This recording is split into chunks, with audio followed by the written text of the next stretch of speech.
الحمد لله رب العالمين، والصلاة والسلام على أشرف المرسلين، وبعد. الإصلاح الأسري دعوة قرآنية. هذا عنوان لقائنا الأول في سلسلتنا القرآنية المباركة.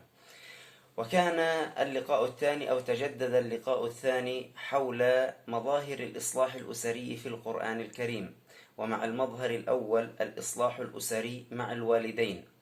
واليوم يتجدد اللقاء مرة أخرى ومع الإصلاح الأسري بين الزوجين. إذا تصفحنا القرآن وبحثنا في القرآن نجد أن القرآن قد تعرض لمظاهر الإصلاح الأسري بين الزوجين من جوانب شتى، سواء من ناحية الاختيار الأصلح لشريك الحياة أو من ناحية الحقوق والواجبات، فقد قعد قواعد تبين لكل واحد منهما ما له وما عليه من الحقوق والواجبات، أو من ناحية الخلافات الأسرية والنزاعات الزوجية. وهنا لا بد من وقفة مع كل جانب من الجوانب. أما الجانب الأول ألا وهو اختيار الزوجين الأصلح لبعضهما البعض، لا بد أن يكون على أساس من الصلاح والتقوى.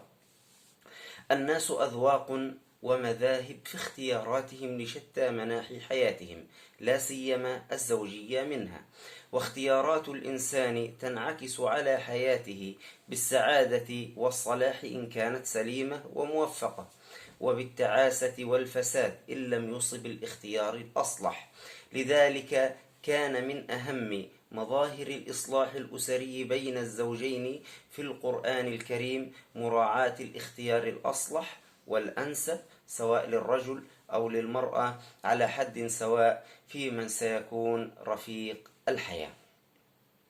إذن فعلى كلا الزوجين أن يختار شريك الحياة المتصف بالإيمان والصلاح، وإلى هذا أشارت آيات القرآن الكريم، فقد قال تعالى: عسى ربه إن طلقكن أن يبدله أزواجا خيرا منكن مسلمات مؤمنات قانتات تائبات عابدات سائحات ثيبات وأبكارا. فهنا إشارة لمن أراد الزواج أن يتخير الأوصاف الواردة في الآية. ويقول الله تبارك وتعالى في سورة الأحزاب: يا أيها الذين آمنوا إذا نكحتم المؤمنات ثم طلقتموهن، إلى نهاية الآية.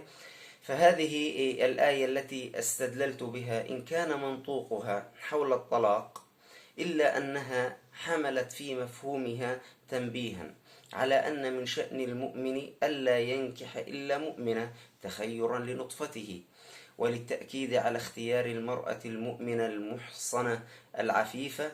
يقول الله تعالى: ومن لم يستطع منكم طولا أن ينكح المحصنات المؤمنات فمما ملكت أيمانكم من فتياتكم المؤمنات.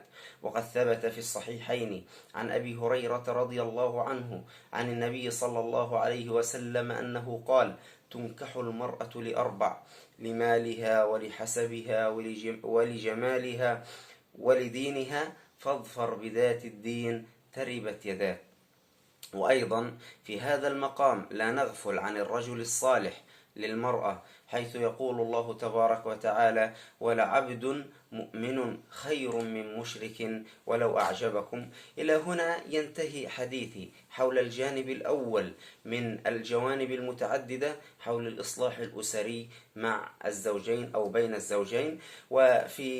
واللقاء يتجدد، أو اللقاء القادم إن شاء الله نتكلم مع الجانب الآخر، ألا وهو قواعد قرآنية في الحقوق الزوجية. وإلى هذا نستودعكم الله الذي لا تضيع ودائعه.